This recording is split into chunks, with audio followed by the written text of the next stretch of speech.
Assalamualaikum warahmatullahi ta'ala wabarakatuh.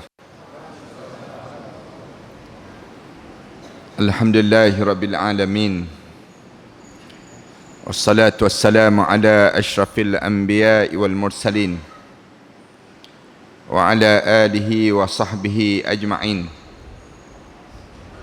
Subhanaka la ilma lana illa ma 'allamtana innaka antal alimul hakim. Rabbi shrah li sadri wa yassir li amri wahlul 'uqdatam min lisani yafqahu qawli. Rabbi yassir wa la tu'assir wa tammim bil khair. Qala Allah Ta'ala fi kitabil aziz ba'da a'udzu billahi minasyaitonir rajim. Bismillahirrahmanirrahim. Hatta iza jaa ahadahumul maut qala rabbi irji'un la'alli a'malu salihan fima tarakt kalla innaha kalimatun huwa qailuha wa min waraihim barzakhun ila yaumi yub'atsun. Sehinggalah sampai saat kematian di kalangan manusia itu. Apabila mati saja anak Adam ini, mula dibaringkan jenazahnya di dalam kubur. Tiba-tiba kebanyakan mulut masing-masing menyebut, Qala Rabbi irji'un. Tuhanku, berilah peluang untuk aku kembali hidup di atas dunia.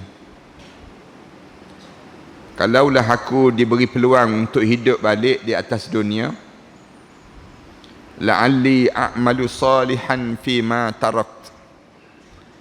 Aku ingin lakukan balik amalan salih yang aku tertinggal waktu mana aku hidup dahulu. Jawablah malaikat pada orang dah mati ni, kalla, jangan sekali-kali kamu harap kamu akan kembali hidup. Innaha kalimatun huwa qailuha. Hanya mulut-mulut kamu saja mengulang kata untuk kembali hidup. Wa min waraihim barzakhun ila yaumi yub'atsun. Sedangkan di belakang kamu sekarang, kamu mula melalui saat barzakh, sampailah kamu dibangkitkan balik pada hari kebangkitan nanti.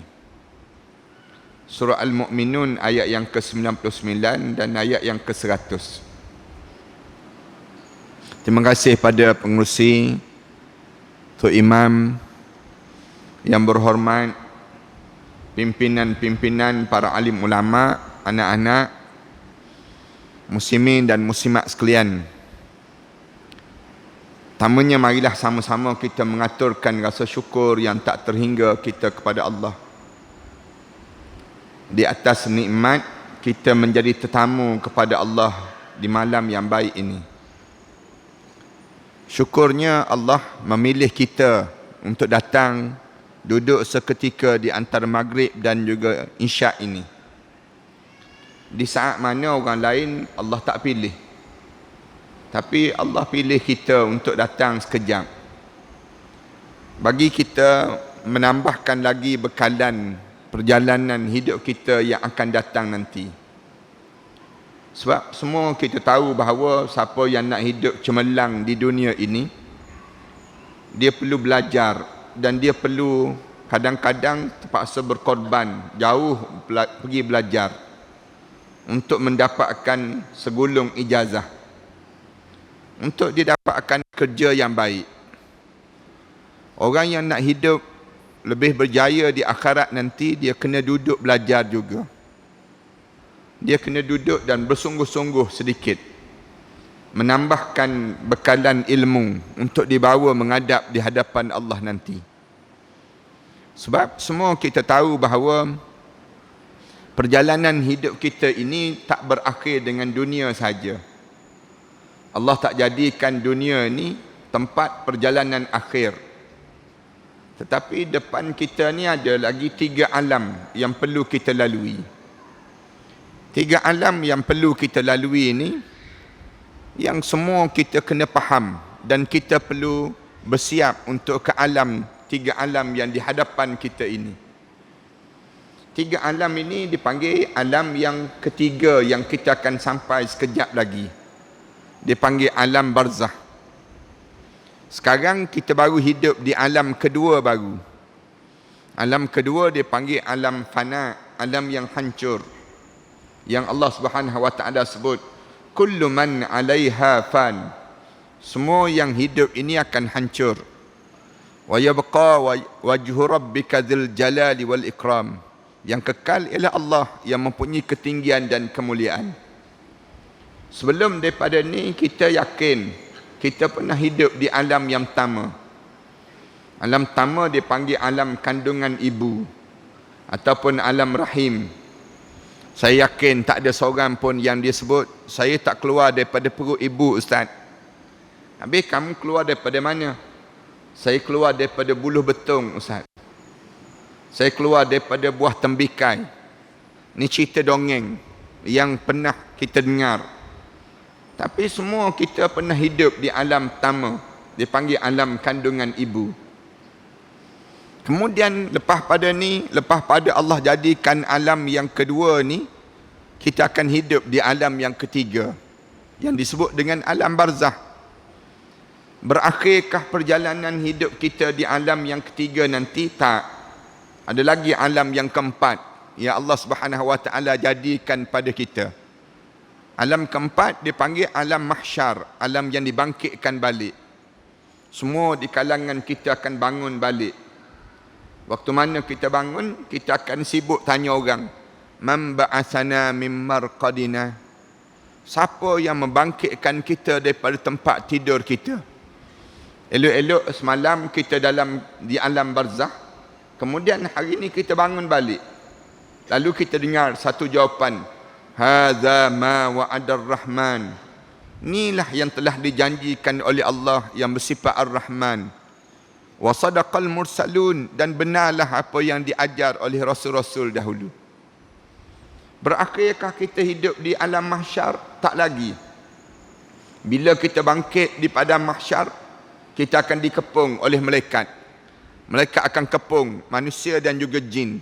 Bila bangun-bangun di padang mahsyar, lepas pada kita dalam alam barzah, kita bangun di alam mahsyar. Bila bangun saja, malaikat mula kepung kita.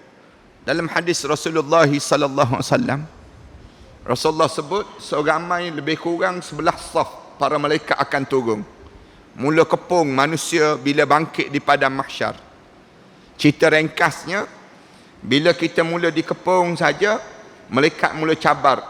Ya ma'syarul jinni wal ins, in istata'tum an tanfuzu min aqtaris samawati wal ard, fanfuzu la tanfuzuna illa bisultan. Wahai jin dan juga manusia. Ya ma'syarul jinni wal ins, wahai puak-puak jin dan juga manusia. In istata'tum an tanfuzu min aqtaris samawati wal ard. Siapa yang dia mampu untuk dia nak lari, menembusi langit dan juga bumi ini, cuba dia lari sekarang. Lari daripada kepungan malaikat ini. Fanfuzu la tanfuzuna illa bisultan. Tak ada seorang pun yang boleh dilepaskan daripada kepungan itu kecuali yang dilepaskan oleh malaikat Allah. Berakhirkah kita hidup di alam mahsyar? Tak. Kita akan bergerak lagi. Jalan masing-masing menuju pengadilan Allah. Untuk hidup di alam yang kelima. Alam kelima dipanggil alam sa'idun aw saqiyun. Alam bahagia ataupun alam celaka. Alam syurga ataupun alam neraka. Bila sampai cerita tentang syurga neraka, lalu Allah ajar terus supaya kita ingat. Allah dia bila disebut saja tentang syurga, Allah sebut terus khalidina fiha abada. Kekal kamu dalam syurga sampai bila-bila. Bila cerita tentang neraka, sama juga Allah Subhanahu wa taala sebut khalidina fiha abada. Kekal kamu dalam neraka sampai bila-bila. Na'udzubillah min dzalik. Ada lagi ke alam lepas pada sebut? Tak ada dah. Tak ada dah alam lepas pada alam itu. Maka kekallah dalam syurga dan kekallah dalam neraka, na'udzubillah min dzalik, sampai bila-bila. Sampai bila? Serah pada Allah Subhanahu wa taala lah yang menentukan perkara demikian. Tetapi dalam hidup kita ni, kita diajar supaya jangan fikir untuk ringkas cara hidup kita. Setiap hari jangan kita hanya fikir macam mana kita nak makan, macam mana kita nak tidur, macam mana kita nak berjalan, macam mana kita nak berpakaian. Sekadar itu je pemikiran kita, jangan. Orang Islam, Rasulullah sallallahu alaihi wasallam diajar supaya kita ni berfikir jauh dalam hidup kita. Fikir macam mana malam pertama kita dalam kubur, macam mana kita nak bangkit di padang mahsyar nanti, macam mana kita bila bangun di padang mahsyar nanti nak suruh nama kita dipanggil oleh Nabi Muhammad sallallahu alaihi wasallam. Macam mana kita nak melalui titian sirat. Kena sentiasa dalam pemikiran setiap di kalangan orang mukmin. Supaya apa dia? Supaya kita ni nampak tujuan sebenar jalan hidup kita ini bukan untuk hidup bermewah-mewahan di dunia. Tapi bila kita nak bermewah-mewahan, bila kita nak rasa kegembiraan yang amat sangat dalam hidup, sampai di akhirat. Bila sampai di akhirat, maka kita akan mulakan kesenangan, mulakan kemewahan, mulakan kegembiraan yang sebenar dalam hidup kita. Akhirat itu bila? Kita akan tanya balik. Bila akhirat itu akan bermula? Bila kematian berlaku. Bila kita mati, bukannya nak tunggu jauh, tidak. Tapi akhirat ni bila akan berlaku pada diri kita? Bila kita mati. Allah bila dia nak suruh kita ingat terhadap mati, Allah jadikan kita tidur. Allah ingatkan kita. Tiap kali mana Allah nak suruh kita ingat pada akhirat, sehari Allah jadikan malam untuk kita tidur. Kenapa Allah jadikan kita tidur dengan tujuan nak suruh ingat pada akhirat? Bila kita tidur, maka kita akan teringat bahawa tidur ni adik-beradik pada kematian. Bila kita tidur, Allah mula ajar, inilah satu suasana yang kamu akan lalui bila kamu meninggal dunia nanti, yang disebut dengan berada di alam barzah. Allah, dia nak suruh kita sentiasa ingat, kamu akan ada alam barzah dalam hidup kamu. Allah jadikan yang disebut dengan kamu tidur tiap-tiap malam. Sekejap lagi kita nak tidur ni, Allah ingatkan tiap-tiap hari Allah nak suruh kita ingat, kamu akan melalui suasana barzah. Suasana yang kamu akan rasa macam sekejap je bagi orang mukmin. Suasana yang kamu akan lalui dalam kehidupan kamu masa yang akan datang nanti. Satu, bila kita nak tidur, kita akan baca Bismikallahumma ahya wa amut. Doa yang kita diajar supaya baca. Bila kita nak tidur, kita baca dengan nama kamu, ya Allah. Saya hidup dan saya mati, ya Allah. Bila kita bangun daripada tidur, sama juga Allah ajar melalui Nabi Muhammad sallallahu alaihi wasallam. Nak suruh pada diri kita ni baca doa. Alhamdulillahillazi ahyana ba'dama amatana wa ilaihin nusyur. Kita diajar supaya sebut doa ini. Doa bangun daripada tidur, segala puji bagi Allah. Bila saya bangun saja daripada tidur ni, ahyana, hidup balik saya. Ba'dama amatana, setelah mana saya dimatikan semalam. Sepatutnya kita sebut setelah mana saya tidur semalam. Tapi Rasulullah diajar nak suruh ingat terhadap peristiwa yang akan datang nanti. Disebut semalam bukannya tidur, tapi semalam mati dah. Ba'dama amatana, setelah mana dimatikan saya. Hujung tu diajar lagi wa ilaihin nusyur, dan kepada kamulah ya Allah aku akan dikembalikan. Para hadirin sekalian, kenapa yang kita diajar supaya kita kena ingat sangat dalam hidup kita ini tentang peristiwa-peristiwa yang akan datang? Kena sentiasa dibayangi dalam hidup kita ni suasana akan datang nanti. Jawabnya, kalau sekiranya kita ni hidup dalam keadaan yang tidak diingatkan pada masa yang akan datang nanti, kita akan leka sepanjang kita hidup atas dunia. Ramai di kalangan kita kena penyakit yang disebut dengan lalai sepanjang hidup di atas dunia. Kita setiap kali mana tengok orang lain mati, kita tak terasa yang kita ni akan mati. Padahal kematian yang berlaku tersebut, lepas pada orang tu mati, orang ni mati, lepas pada ni seorang lepas pada ni, kita pula akan mati. Berhentikah dengan mati? Berakhirkah hidup ni dengan mati? Tak. Nampak dia jasad mati. Tapi lepas pada sebut, dia akan mula hidup di alam yang ketiga, yang besar, yang disebut dengan alam yang dinamakan dengan alam barzah. Mula hidup balik di alam barzah. Cuma kita ni jarang didedahkan bila berlakunya alam barzah tersebut. Jarang kita dengar cerita-cerita tentang mengenai suasana di alam barzah. Jarang kita nak bagi tahu pada keluarga kita. Padahal Rasulullah sallallahu alaihi wasallam sentiasa pesan dalam hidup kita. Rasulullah kata, aksiru hazimul ladzat, perbanyakkan kamu menyebut satu perkara yang boleh menghancurkan kelazatan. Rasulullah pesan banyak kali. Bila sahabat-sahabat tengah ketawa berdekah-dekah, Rasulullah sallallahu alaihi wasallam datang dekat sahabat-sahabat. Rasulullah sallallahu alaihi wasallam tegur terus.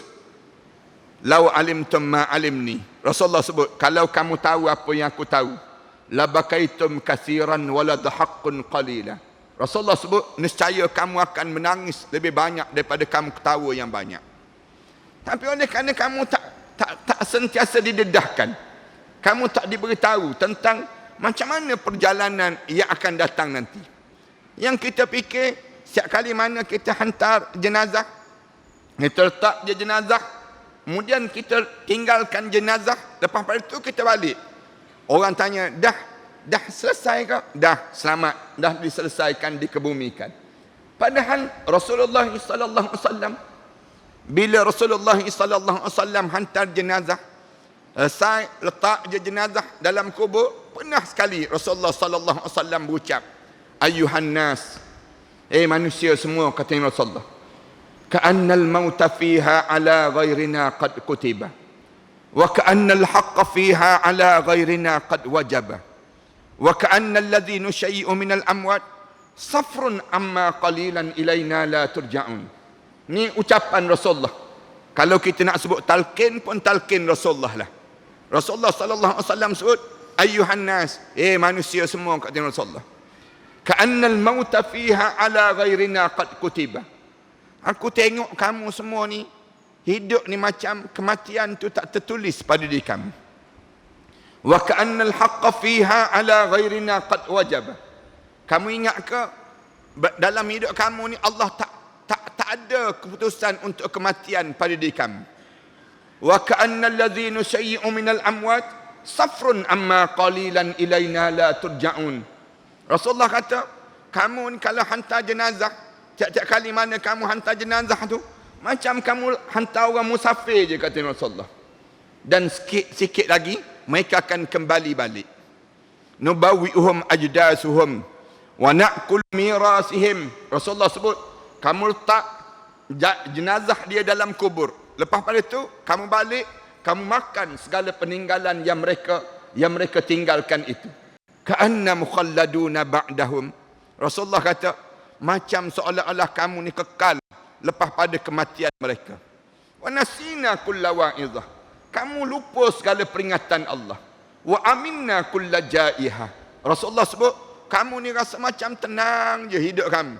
Tak ada rasa terhadap satu kemarahan Allah bila kamu akan mula berhadapan dengan alam barzah nanti. Rasulullah sallallahu alaihi wasallam sebut panjang dalam hadis tersebut. Saya tak cadang nak baca hadis ni panjang, tapi saya nak sebutnya, kita ni bila kita jarang didedahkan tentang satu alam yang besar yang di hadapan kita ini, menyebabkan kita rasa selesa. Sehingga kan kita tak rasa nak buat persiapan. Apa bekalan yang mesti aku siapkan untuk aku nak hadapi suasana yang besar di hadapan yang disebut dengan alam barzah itu. Malam ni insya-Allah saya nak cuba dedahkan sikit je, bukannya banyak pun yang boleh saya nak dedahkan, tentang mengenai bagaimana alam yang menyukarkan dan alam yang menyedihkan dan alam yang penuh dengan ulat-ulat yang Rasulullah sebut, alam yang menyeksakan bagi sesiapa yang tak bersiap. Bagi siapa-siapa yang dia tak ada persiapan untuk menghadapi alam ini, dia akan mulakan satu kehidupan yang Rasulullah sebut, siapa-siapa yang diturunkan dalam kubur dia, dia mula selamat saja dalam kubur dia, selamatlah di alam yang ketiga, alam yang keempat dan alam yang kelima. Siapa-siapa yang dia mula turun di alam barzah sekejap lagi, Tiba-tiba dia tak selamat. Dia tak akan selamat. Waktu mana depan nanti, dia payah nak selamat sampai ke alam yang kelima, yang disebut dengan alam syurga Allah Subhanahu Wa Taala nanti. Maknanya apa dia? Alam yang sekejap lagi kita akan sampai ni, alam yang paling penting dalam hidup. Alam yang kita sedang corak sekarang ini. Kita perlu siapkan diri kita.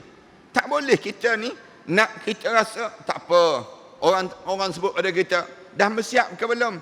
Saya tak apa, saya mati nanti ada budak-budak tahfiz yang tolong baca Quran. Dia tak boleh sebut, kalau saya mati nanti, kalau saya masuk dalam kubur nanti ada orang sembahyang jenazah saya. Dia tak boleh sebut, nanti kalau saya meninggal dunia nanti, ada orang hantar jenazah saya ke kubur. Kemudian orang akan kebumikan jenazah saya begitu saja. Tak boleh berhenti begitu. Hidup sebagai seorang mukmin kena fikir macam mana kita bila malam tamu kita di dalam kubur. Pernah tak ayah-ayah, ibu-ibu mula membayangkan bila orang dah mula letak jenazah kita dalam kubur, waktu mana orang letak jenazah kita dalam kubur, orang tutup je liang lahat kita, nampak hujung kaki kita, berdiri dua orang malaikat munkar dan nakir, warna hitam kebiru-biruan. Kemudian orang dah mula tinggalkan kubur kita. Kita dah mula di sesi soal jawab. Pertanyaan malaikat munkar dan nakir. Mula-mula sekali kita berada di alam yang disebut dengan alam barzah. Kita mula membayangkan jawapan yang lancar daripada mulut kita. Menjawab. Yang Rasulullah sallallahu alaihi wasallam sebut, pertanyaan yang jelas. Rasulullah sallallahu alaihi wasallam cerita, malaikat akan tanya, ma rabbuka wa ma nabiyuka wa ma dinuka wa ma qiblatuka. Ditanya-tanya soalan ini. Dan di waktu tersebut, mulut kita ni mula boleh jawab. Tanyaan sebut jawab dengan lancar. Bila kita jawab je, di waktu itu, tiba-tiba kubur kita menjadi lapang. Terbuka satu-satu. Rasulullah sallallahu alaihi wasallam sebut, luas kubur kita ni paling tidak seluas lebih kurang 270 hasta. 270 hasta, 70 lebih kurang 270 kaki. Diluaskan kubur kita ni, di saat mana berubah kubur kita menjadi warna hijau yang cantik. Kemudian bau wangi yang indah. Bauan rumput-rumput mula tumbuh. Kemudian bau semerbak wangian raihan daripada syurga Allah Subhanahu Wa Taala mula datang pada kubur kita, dan mula roh kita dilonjak naik ke atas, dan kita kedengaran roh-roh yang lain datang untuk mula ziarah yang disebut dengan roh-roh kita ini sendiri waktu mana malam tamu kita berada di alam barzah.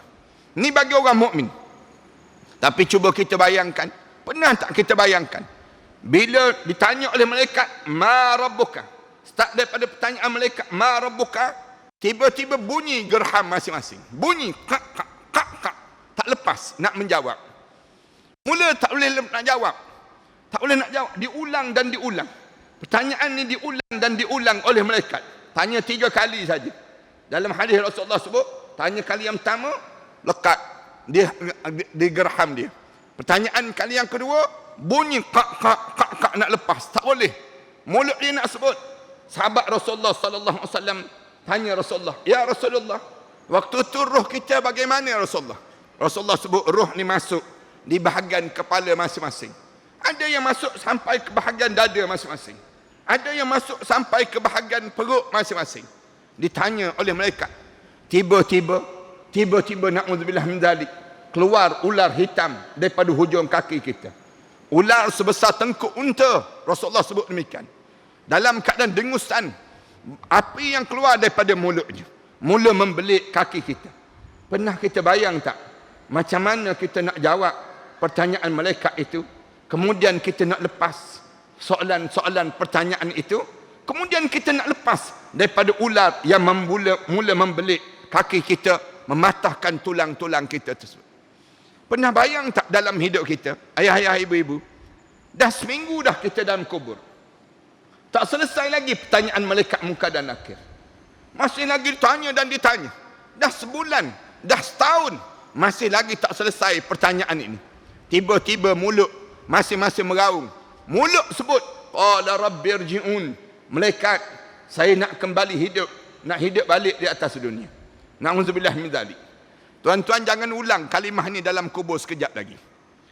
Jangan ada pun orang kulim ni, malam ni, tiba-tiba mulut masing-masing sebut, qala rabbirji'un. Malaikat, saya nak hidup balik. Saya nak hidup balik. Sebut pada malaikat. Malaikat ulang tanya. Kenapa? Kalau saya boleh hidup balik, la'alli a'malu salihan fi ma tarak. Saya nak buat balik amalan salih yang saya tertinggal waktu mana saya hidup dahulu. Malaikat jawab pada dia. Malaikat tengking dia. Kalla, jangan harap kamu boleh hidup balik. Innaha kalimatun huwa qailuha. Mulut kamu je ulang. Kata nak hidup, nak hidup. Wa min waraihim barzakhun ila yaum yub'asun. Sedangkan kamu sedang melalui saat barzah. Sampai kamu dibangkitkan balik. Pernah tak kita bayang macam mana saat kita bangun di padang mahsyar mencari-cari Rasulullah sallallahu alaihi wasallam. Nama orang lain dipanggil oleh Rasulullah. Nama kita tak dipanggil oleh Rasulullah. Bayangkan saat tersebut. Macam mana kita nak buat agar nama kita dipanggil oleh Rasulullah sallallahu alaihi wasallam? Ada tak kita bayangkan satu suasana waktu mana kita bergerak sampai di titian sirat? Macam mana kita nak lepas titian sirat?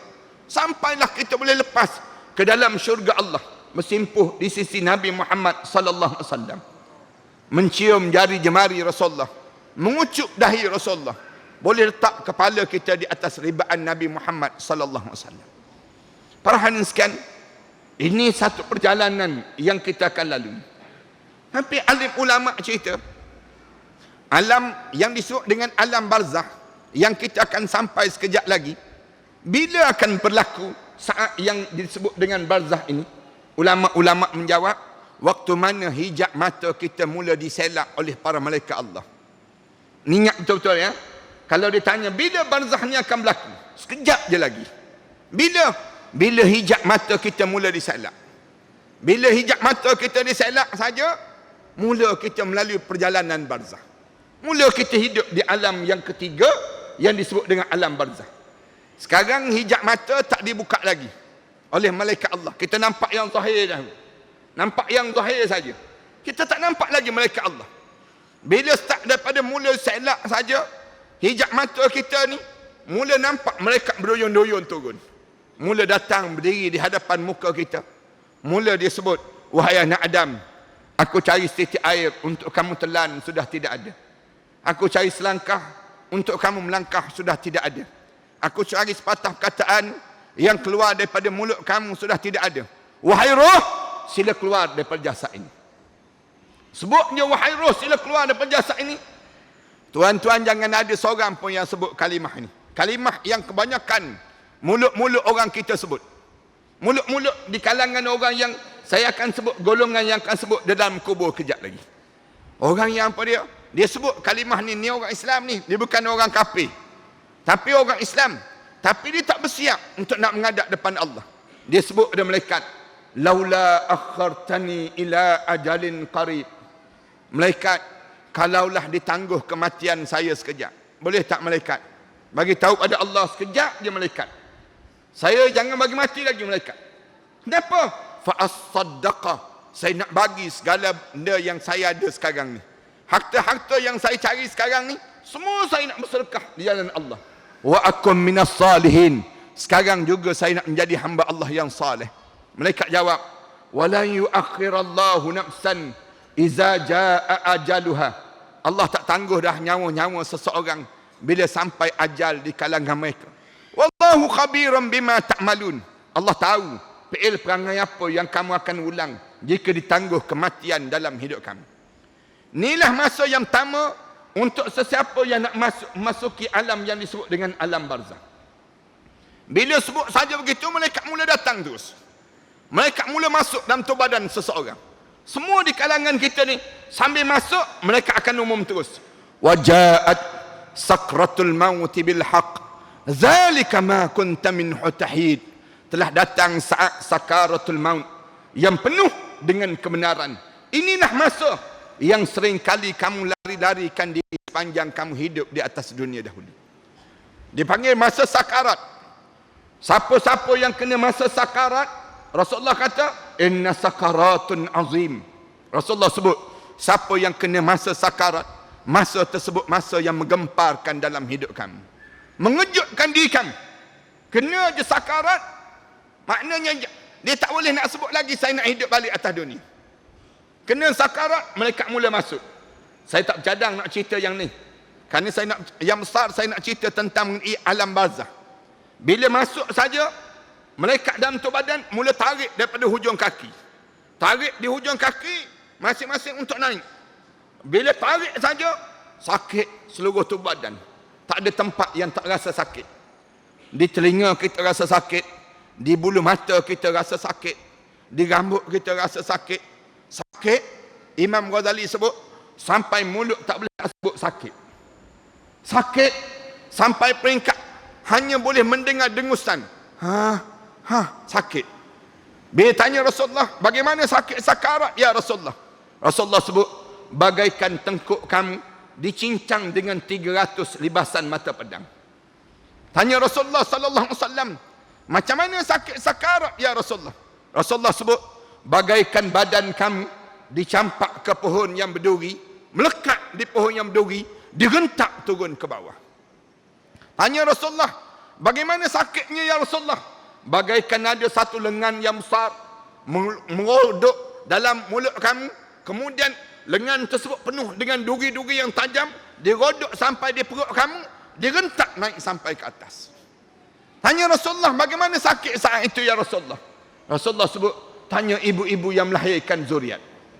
Waktu mana dia melahirkan zuriat, meneran nak keluar zuriat, sakit Allah saja yang tahu. Sampai berpeluh dahi dia, sampai menggeletar tu badan dia. Rasulullah kata, itu baru satu juzuk daripada 99 juzuk kesakitan kematian. Sakit Allah saja yang tahu.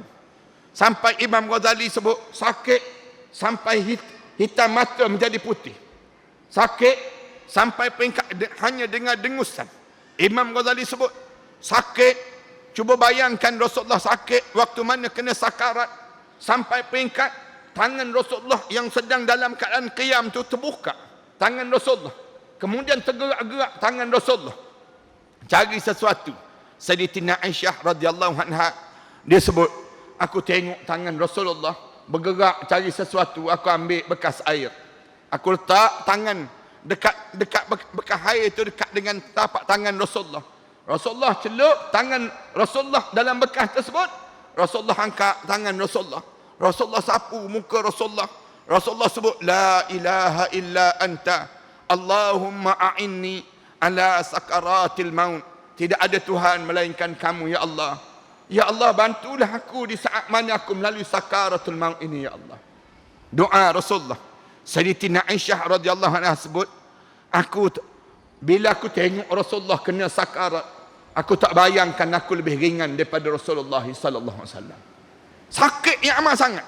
Tuan-tuan baca dalam kitab Al-Budurus Safirah fi Ahwalul Akhirah yang dikarang oleh Imam Jalaluddin As-Suyuti, ataupun baca dalam kitab At-Tazkirah yang dikarang oleh Imam Qurtubi rahimahullah, baca dalam kitab Ihya Ulumuddin yang dikarang oleh Imam Ghazali, dan ramai lagi para alim ulama yang lain susun kitab ini nak ajar, nak bagi tahu sakit saat itu kamu akan jadi ringan bila kamu ada kekuatan tersendiri, kekuatan doa, kekuatan bacaan Quran, kekuatan yang lain.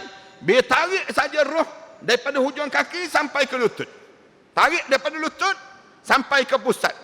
Bila sampai ke pusat, tiba-tiba kebanyakan roh ini akan dilepaskan oleh malaikat. Malaikat lepas.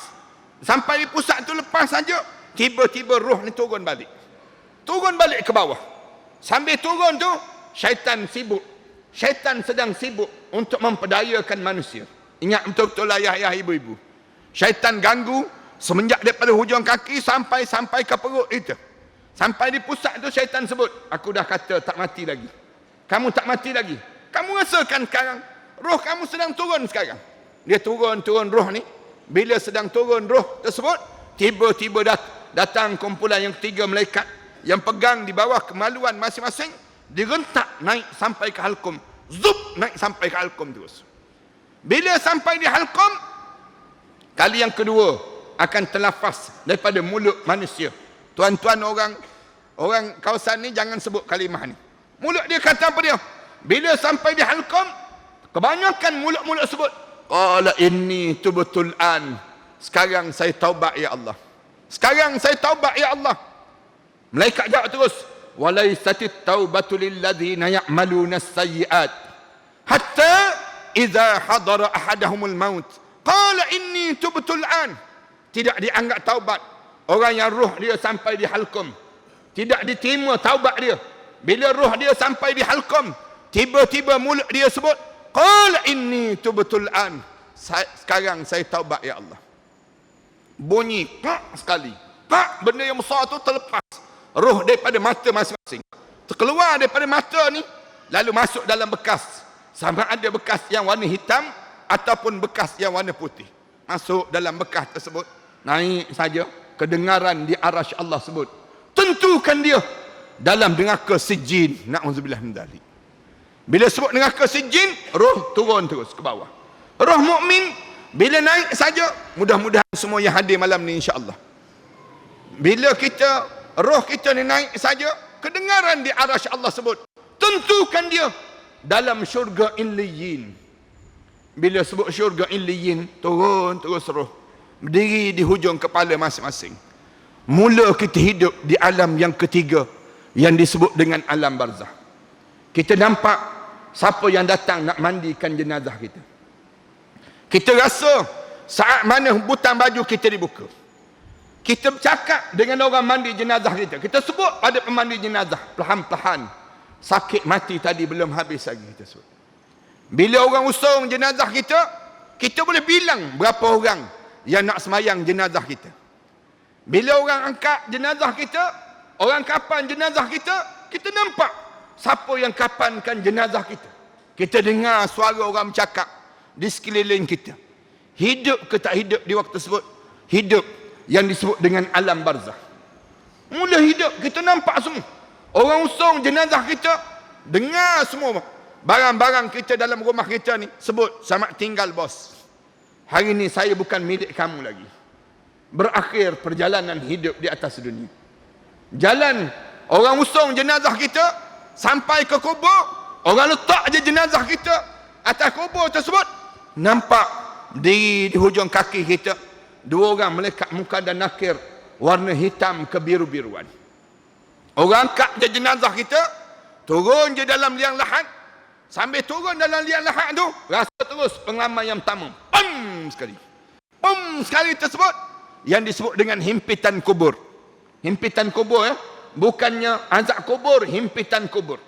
Rasulullah sebut, tak ada seorang pun di kalangan umat aku yang terlepas daripada himpitan kubur. Kalau ada di kalangan umat aku yang boleh terlepas dari himpitan kubur, Rasulullah sebut nescaya Sa'ad bin Mu'az lah orang yang pertama yang boleh lepas daripada himpitan kubur. Sa'ad bin Mu'az pun tak lepas. Sa'ad bin Mu'az depan Rasulullah. Bila jenazah dia diturunkan di hadapan Rasulullah, Rasulullah sebut Allahu Akbar. Allahu Akbar. Bila sahabat-sahabat tanya kenapa Rasulullah, Sa'ad bin Mu'az kena himpitan kubur. Rasulullah kata, aku tengok jenazah Sa'ad bin Mu'az berubah daripada tubuh badan yang teguh itu, yang besar tersebut, tubuh badan Sa'ad bin Mu'az, bila kena sekali, pam sekali tersebut, menjadi halus selai rambut, katanya Rasulullah sallallahu alaihi wasallam. Kena himpitan kubur. Himpitan kubur bukan azab kubur. Azab kubur kejap lagi. Tapi nak sebutnya himpitan kubur. Dia tanya kenapa Sa'ad bin Mu'az kena himpitan kubur Rasulullah. Rasulullah kata tak bersih air kencingnya. Air kencingnya tak bersih. Rasulullah sebut dalam satu riwayat yang lain, kalau ada di kalangan umat aku yang boleh terlepas daripada himpitan kubur, nescaya Fatimah binti Asad, orang yang pertama yang boleh terlepas daripada himpitan kubur. Dia tanya, kenapa di antara perempuan yang paling banyak mulut dia bersyukur kepada Allah? Mulut dia tak berhenti sebut Alhamdulillah, Alhamdulillah. Tapi kena juga himpitan kubur. Fatimah binti Asad, isteri kepada Abu Talib. Walaupun suaminya tak beriman pada Allah, tapi dia beriman pada apa yang dibawa oleh Nabi Muhammad sallallahu alaihi wasallam. Kalaulah boleh terlepas himpitan kubur. Himpitan kubur. Belum jenazah tu turun lagi ke bawah. Belum sampai ke bawah. Sambil turun tu kena himpitan kubur. Kalau ada orang boleh terlepas lagi, nescaya anak-anak perempuan Rasulullah boleh terlepas daripada himpitan kubur. Rasulullah sebut, aku tengok anak perempuan aku kena himpitan kubur. Seorang ayah, bila dia kebumikan jenazah Zainab dan juga Ruqayyah. Rasulullah sallallahu alaihi wasallam kebumikan jenazah dua orang anak perempuan Rasulullah. Zainab dan juga Ruqayyah daripada tangan Rasulullah sallallahu alaihi wasallam sendiri. Tak je jenazah Zainab tersebut berubah wajah Rasulullah. Rasulullah bingkah bangun. Rasulullah ambil tanah. Rasulullah genggam tanah. Rasulullah baca, minha khalaqnakum, daripada tanah kamu diciptakan oleh Allah. Rasulullah letak di bawah pipi Zainab dan juga Ruqayyah dalam peristiwa yang berbeza. Dua-dua Rasulullah lakukan demikian. Rasulullah bangun lagi, Rasulullah pegang lagi, genggam lagi tanah. Rasulullah baca, wa fiha nu'idukum, daripada tanah juga kamu akan dikembalikan kepada Allah. Kemudian Rasulullah letak tengah-tengah di antara tangan anak perempuan Rasulullah. Rasulullah ambil lagi tanah, Rasulullah kepal lagi tanah. Rasulullah kepal lagi tanah. Rasulullah sallallahu alaihi wasallam sebut, wa minha nukhrijukum taratan ukhra, daripada tanah ini juga kamu akan dibangkitkan kembali oleh Allah. Rasulullah letak di hujung kaki. Rasulullah naik saja. Sahabat-sahabat tanya, kenapa Rasulullah? Dua-dua peristiwa. Dua-dua kami lihat wajah kamu berubah ya Rasulullah. Rasulullah sallallahu alaihi wasallam sebut, aku diperlihatkan oleh Allah anak perempuan aku kena himpitan kubur. Rasulullah sebut. Himpitan kubur bukan azab kubur. Himpitan kubur ni ada banyak sebab. Tuan-tuan datang ke majlis ilmu. Tuan-tuan dengar majlis ilmu. Benda-benda yang kecil je. Benda-benda yang kecil. Tapi kerana tersebut, himpitan kubur kena. Dan tak ada seorang pun boleh terlepas. Termasuk saya. Termasuk di kalangan keluarga kita. Siapa saja kena ad-darat. Disebut ad-darat, maksudnya himpitan kubur. Yang berlaku waktu mana jenazah diturunkan. Letak je jenazah, hadap je muka ke kiblat, bau terus tanah depan muka. Dengar suara bawah telinga masing-masing. Setiap di kalangan kita dengar suara. Suara daripada tanah ni sebut, selamat datang wahai hamba Allah.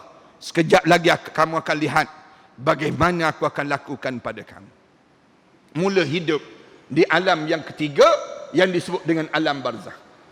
Tutup jalian lahat kita, kedengaran tanah-tanah yang turun. Tanah-tanah yang turun tersebut bunyi tung tung tung tung tung sampai parah lutut je. Rasulullah sebut sampai parah lutut je. Malaikat hujung kaki kita warna hitam kebiru-biruan tadi mula datang berdiri di hadapan muka kita, mula halau salat kita, mula halau zakat kita, mula halau haji kita. Tuan-tuan jangan sebut juga kalimah ni. Kalau tuan-tuan sebut kalimah yang ketiga ni dalam kubur sekejap lagi, tuan menandakan tuan-tuan tak bersedia. Tak bersedia menghadap depan Allah. Mulut dia sebut, kebanyakan mulut-mulut sebut, qala rabbirji'un. Malaikat bagi tahulah pada Allah, saya nak kembali hidup di atas dunia. Qala rabbirji'un. Kenapa nak hidup balik? La'alli a'malu salihan fi ma tarak. Kalau saya boleh hidup balik, saya nak buat balik amalan soleh yang saya tertinggal waktu mana saya hidup dahulu. Lalu malaikat jawab, kalla, jangan harap kamu boleh hidup balik. Innaha kalimatun huwa qailuha. Mulut je sebut kata nak hidup. Wa min waraihim barzakhun ila yaum yub'asun. Sedangkan di belakang kamu mula melalui saat barzakh sampailah kamu dibangkitkan nanti. Jemaah sekalian, saya nak fokuskan kumpulan yang mulut dia sebut nak hidup balik. Sebab bila masuk dalam kubur sekejap lagi ada 3 kelompok je. Kita ni akan terjadi 3 je golongan. Sama ada golongan yang pertama, mudah-mudahan insya-Allah kita masuk dalam kubur je, bila mereka tanya ma rabbuka wa ma nabiyuka wa ma dinuka wa ma qiblatuka, dia pun jawab selesai je. Ada orang tanya 5 soalan, ada orang tanya 1 soalan, ada yang tanya 7 soalan, ada yang tanya sampai 70 hari, ada yang tanya sampai berbelas-belas tahun dalam hidup dia. Tanya, kubur dia jadi lapang, terbuka terus. Kemudian malaikat pegang jenazah dia, malaikat heret jenazah dia, jenazah kita ni malaikat heret, Malaikat sandar di dinding kubur, melurut kain kapan turun. Melurut kain kapan turun. Malaikat tanya, wahai hamba Allah, nak hidup balik tak? Nak hidup balik tak? Allah suruh tanya kamu, nak hidup balik tak? Dia jawab terus, tak nak malaikat. Tak nak. Lalu malaikat tunjuk.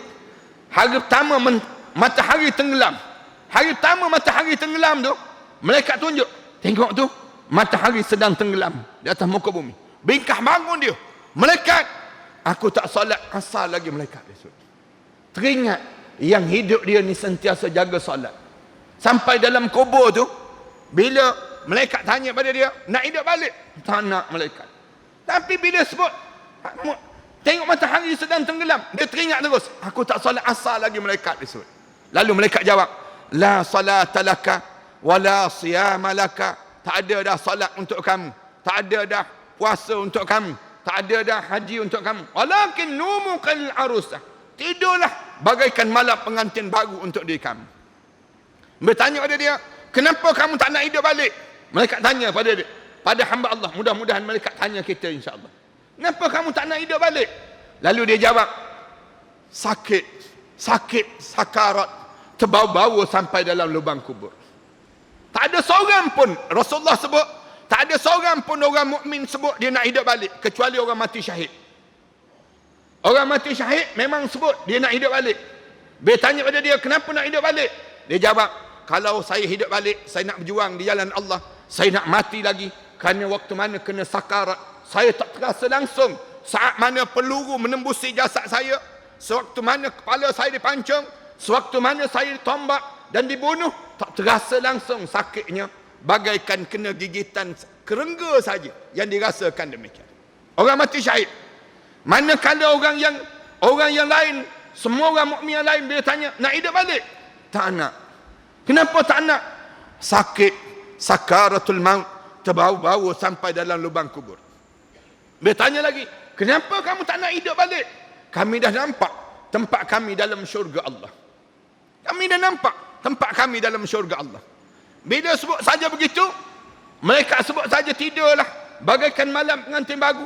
Lapang kubur dia berubah menjadi warna hijau yang cantik, kemudian tumbuh rumput-rumput yang bauan raihan daripada syurga Allah. Dia tanya malaikat, ni kubur saya sedang berubah menjadi warna hijau yang cantik, ini datang daripada mana malaikat?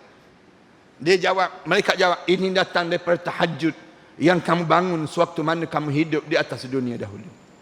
Tahajud malam-malam ayah-ayah, ibu-ibu, yang kita sedang menghiasi kubur kita waktu mana kamu hidup di atas dunia dahulu.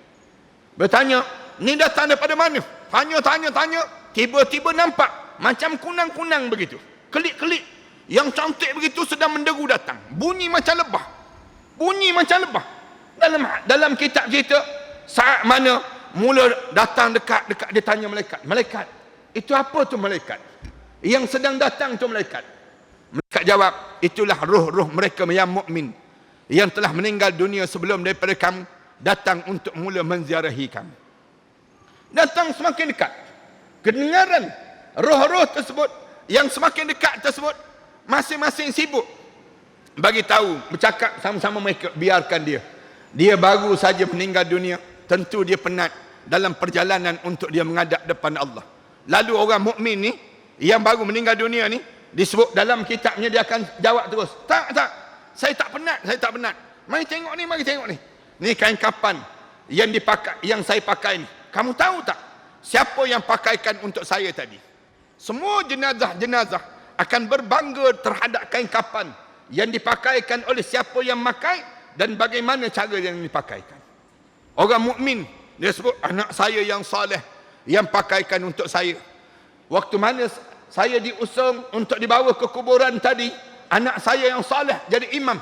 Anak saya yang soleh yang usung saya, yang bawa saya. Dia sebut demikian. Kemudian sampailah dalam kubur. Tengok kain kapan yang saya pakaikan ini. Lalu masing-masing mula bertanya, bagaimana hal keadaan keluarga masing-masing?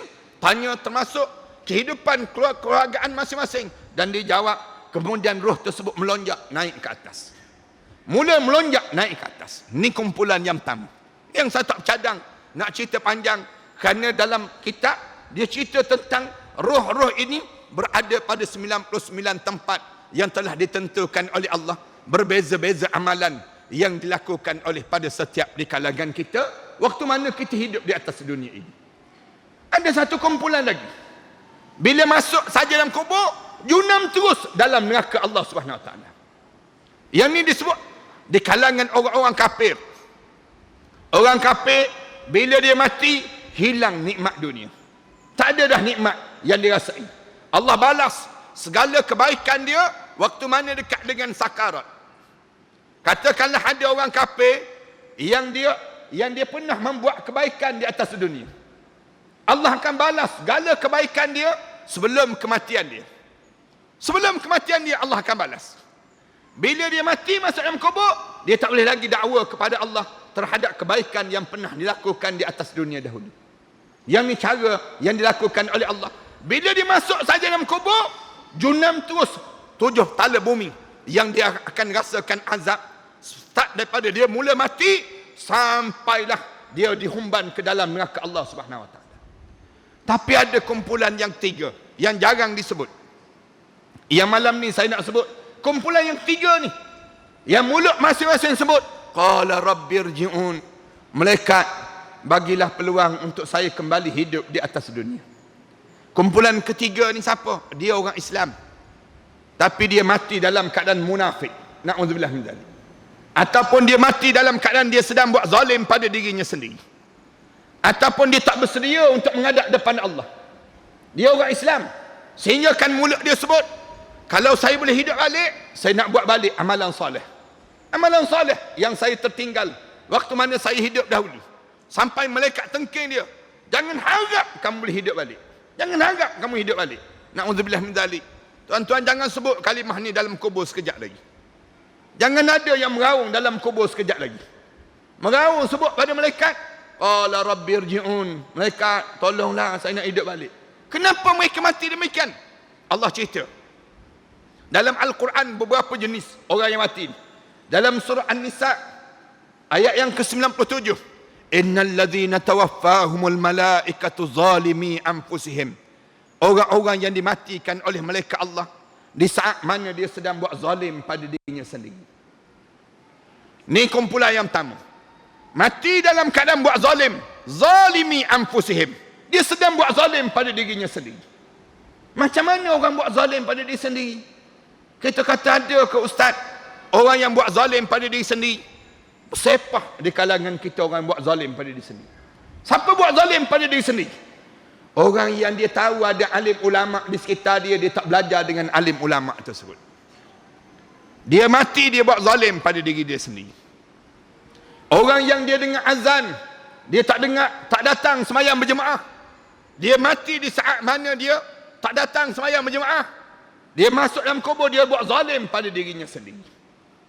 Orang yang buat khianat pada diri sendiri. Mati dalam keadaan dalam poket dia ada nombor ekor. Mati dalam keadaan dia sedang menghina para alim ulama. Di tulisan-tulisan komen-komen dia dalam Facebook penuh dengan cacian dan makian para alim ulama. Dia mati saat tersebut. Bila dia mati masuk dalam kubur, malaikat tanya pada dia, qalu fima kuntum. Kenapa kamu mati macam ni? Mati dalam keadaan tak boleh baca Quran. Saya sentiasa sebut ni, jangan ada orang Islam di kawasan ni yang tak boleh baca Quran. Mati di saat mana tak boleh baca Quran, zalim pada diri sendiri. Bila masuk dalam kubur, malaikat tanya dia, qalu fima kuntum. Kenapa kamu mati dalam keadaan kamu tak boleh baca Quran? Kenapa kamu tak boleh baca Quran? Dia jawab, qalu kunna mustad'afina fil ard. Dia jawab, malaikat, saya orang lemah di atas dunia dahulu. Malaikat tanya balik pada dia, lemah macam mana lemah? Malaikat tanya balik pada dia, qalu alam takun ardullahi wasi'ah. Tidakkah Allah telah jadikan bumi ini luas? Fatuhajiru fiha. Mengapa kamu tak berubah sepanjang kamu hidup di atas dunia dahulu? Mengapa kamu tak berubah dan hidup mati dalam keadaan tak boleh baca Quran? Saya biasa sebut ni, mati dalam keadaan buat maksiat pada Allah. Mati dalam keadaan yang dia meninggalkan salat. mati dalam keadaan dia membuka aurat. Dia sedang buat dosa dalam hidup dia. Dia mati, malaikat tanya terus, qalu fima kuntum, kenapa kamu mati macam ni? Dia jawab, qalu kunna mustad'afina fil ard, malaikat, kami orang lemah atas dunia. Qalu alam takun ardullahi wasi'ah, tidakkah Allah telah jadikan bumi ini luas untuk kamu? Fatuhajiru fiha, mengapa kamu tak berhijrah waktu mana kamu hidup di atas dunia dahulu? Mengapa kamu tak berubah? Allah dah bagi dah peluang untuk berubah dalam hidup. Allah dah buat banyak kali dah peringatan. Allah bagi peringatan. Yang terakhir yang Allah bagi besar pada kita, Allah jadikan COVID. COVID itu di antara peringatan besar yang Allah jadi. Tak pernah kita semayang berjarak. Tiba-tiba dalam masa kita kena COVID, semayang berjarak. Tak pernah kita kena pakai face mask. Tapi dalam musim COVID, kita kena pakai face mask. Allah nak ajar apa? Kamu buat dosa. Kamu buat maksiat dalam hidup kamu. Allah tegur je. Ramai mana yang mati? Di bumi Malaysia ni yang mati 30,000 lebih. Ada satu kemuncak, satu saat mayat tu bergelimpangan. Di hospital Kelang tu, mayat sampai tak cukup. Nak diletak dalam, sampai kena bawa kontainer. Kontainer untuk nak kebumikan jenazah itu sendiri. Nak sebutnya gambaran ramainya orang mati. Tapi tak pernah nak mengambil pengajaran. Mengapa ramai di kalangan kita? Waktu mana masuk dalam kubur, malaikat tanya pada dia, kenapa kamu tak berubah dengan apa yang berlaku dalam hidup kamu? Fatuhajiru fiha, diam, tak boleh jawab. Faulaika ma'wahum jahannam, lalu di waktu tersebut malaikat sebut, Allah telah sediakan neraka jahannam untuk kamu. Faulaika ma'wahum jahannam wasa'at masira, dan neraka jahannam ini seburuk-buruk tempat yang Allah sediakan pada kamu. Ini kumpulan yang pertama. Ada kumpulan yang kedua, kumpulan yang berani lawan syariat Allah, yang tak semayang, yang tak tutup aurat. Orang Islam, dia bukan orang kafir, orang Islam, tak bayar zakat, lawan alim ulama, nasihat-nasihat tak peduli, Quran pun tak nak baca, tak nak dengar kuliah-kuliah, malah halang orang buat kuliah. Ada di kalangan manusia yang demikian. Bila dia mati, Allah cerita dalam surah yang disebut dalam surah Al-An'am ayat yang ke-44. Falamma nasu ma dzukiru bih, ketika mana kamu mula melupakan segala peringatan Allah, fatahna alaihim abwaaba kulli syai', Allah buka segala pintu maksiat yang kamu nak buat. Ingat ya, siapa-siapa yang dia tak semayang tapi rezeki dia banyak, siapa-siapa yang lawan para alim ulama tapi hidup dia sihat, segar bugar dalam hidup dia, jawatan dia lagi naik, dia sebenarnya bukan diberi nikmat, dia sedang diistidrajkan oleh Allah. Jangan ingat senang, jangan ingat selesa dalam hidup ini. Fatahna alaihim abwaaba kulli syai', Allah sedang bagi pada kamu. Yang kamu nak tu, fatahna alaihim abwaaba kulli syai', kami buka segala pintu yang kamu ingin dalam hidup kamu tu, segala nikmat-nikmat yang kamu ingin rasa, kami bagi semua. Heran kita, dia tak semayang tapi rezeki banyak, dia tak puasa tapi sihat, dia tak tutup aurat tapi jodoh ada, kahwin cerai ada je dalam hidup dia. Kita yang puas mandi bunga tak jumpa bunga, yang dia pula berjumpa je memanjang, ada je jodoh dalam hidup, rezeki pula banyak. Allah sedang buat apa? Allah sedang istidrajkan dia. Ingat ya, siapa-siapa yang kena istidraj ini, dia lawan para alim ulama, dia tak dengar kata nasihat orang-orang saleh, dia langgar je dalam hidup dia, Allah sedang istidrajkan dia. Fatahna alaihim abwaaba kulli syai', sampai bila? Hatta idza farihu bima utu, sehingga dia rasa gembira sungguh dengan segala nikmat-nikmat yang dia dapat sebut. Akhaznahum baghtatan, lalu Allah rentak nyawa dia dalam keadaan mengejut. Fa izahum mublisun, dia masuk dalam kubur dalam keadaan tercengang-cengang menghadap di hadapan Allah Subhanahu wa taala. Masuk dalam kubur tu dalam keadaan yang tergamam dia. Allah, mati aku, mati aku. Mula-mula dia meraung, malaikat, tolonglah bagi tahu kepada Allah, aku nak hidup balik. Atas dunia ni beralasan, Atas dunia ni banyak alasan yang dia bagi. Macam-macam gaya alasan. Tak boleh, tak sesuai. Kita nak ikut syariat, tak boleh lagi. Sekarang masyarakat majmuk. Kita ni begini. Bum, masuk dalam kubur tersebut. Mula-mula dia sebut, saya nak hidup balik. Saya nak hidup balik. Mula ulang, dia nak hidup balik. Padahal, sepanjang dia hidup atas dunia, dia dabik dada. Tengok orang semayang ajak pada aku tak ada apa-apa. Tengok orang baca doa untuk aku tak kena apa-apa. Tengok orang buat macam-macam gaya. Tu bukan tok lebay. Tu bukan ustaz-ustaz. Tu bukan, ni tu penunggang-penunggang agama dia sebut. Mulut sedap. Dia boleh kata semacam, tunggu kamu. Tunggu saat kamu mati. Waktu mana kamu mati, kamu boleh tengok macam mana Allah lakukan pada diri kamu. Ni cara Allah jadikan demikian. Ni kumpulan yang kedua. Yang ketiga, yang sedang meraung dalam kubur nak hidup balik, Allah cerita dalam surah Al-Kahfi ayat 103. Allah cerita, qul hal nunabbi'ukum bil akhsarina a'mala. Sebut wahai Muhammad, ada di kalangan umat kamu bila dia mati masuk dalam kubur, akhsarina a'mala, kosong amalan dia menghadap depan Allah.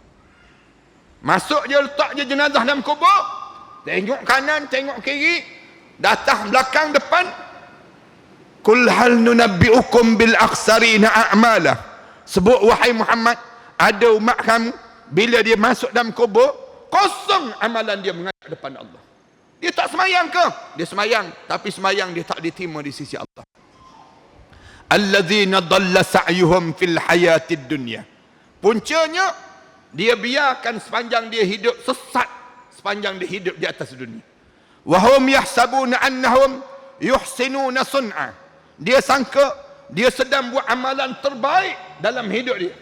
Tapi ulaika alladzina kafaru biayati rabbihim wa liqa'ih fahabitat a'maluhum fala nuqima lahum yaumal qiyamati wazna.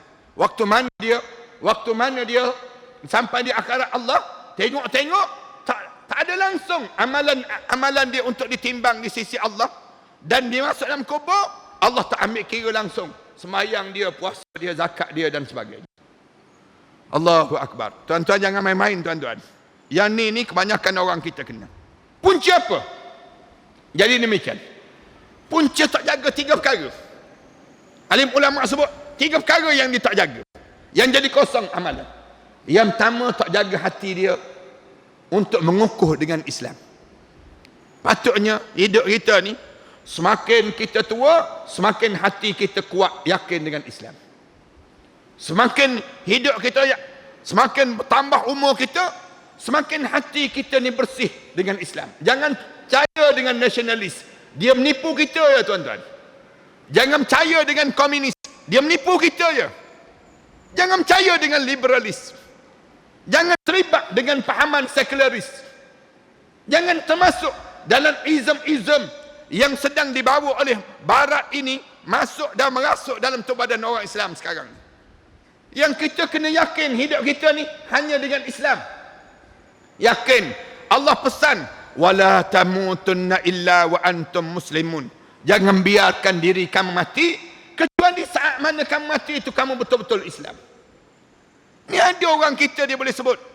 Dia boleh sebut dalam hidup dia, saya dalam bab ekonomi saya boleh terima Islam.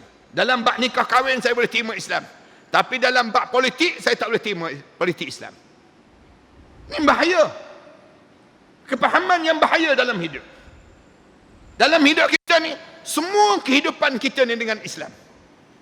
Politik, hiburan, sosial, segala apa benda dalam hidup kita, jangan tinggal Islam. Jangan tinggal Islam.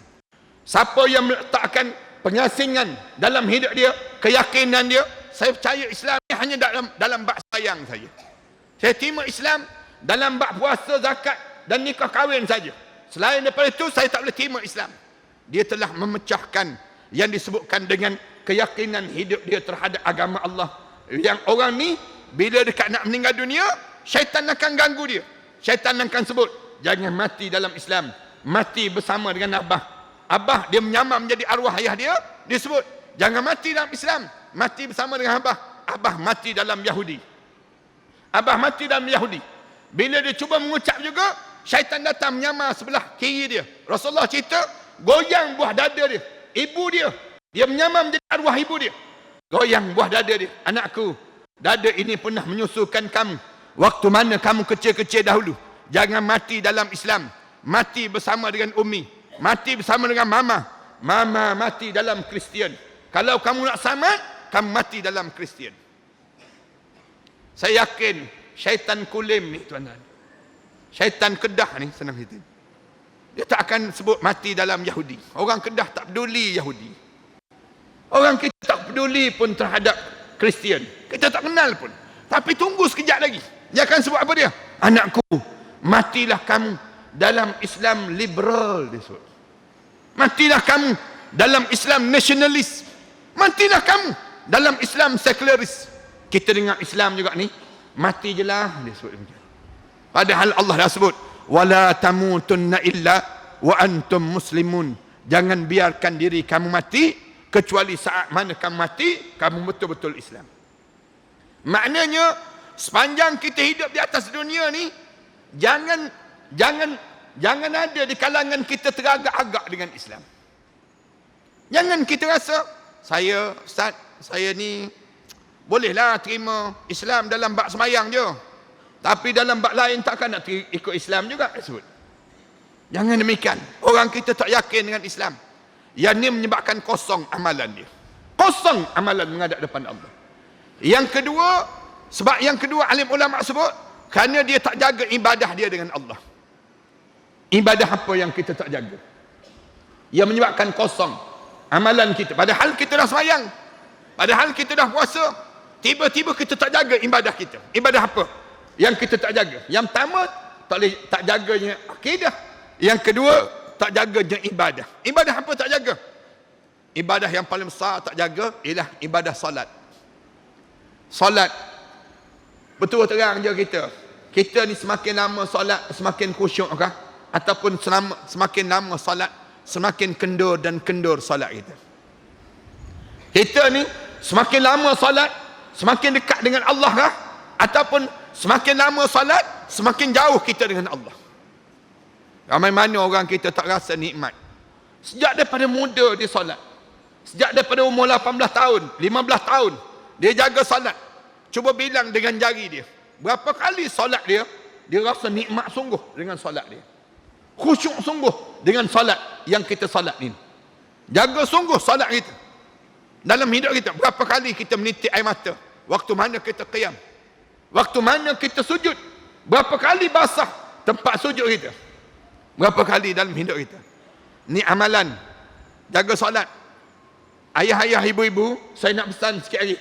Kalau ayah-ayah dah ibu-ibu, dah umur 60 tahun ke atas, jaga solat tahajud malam.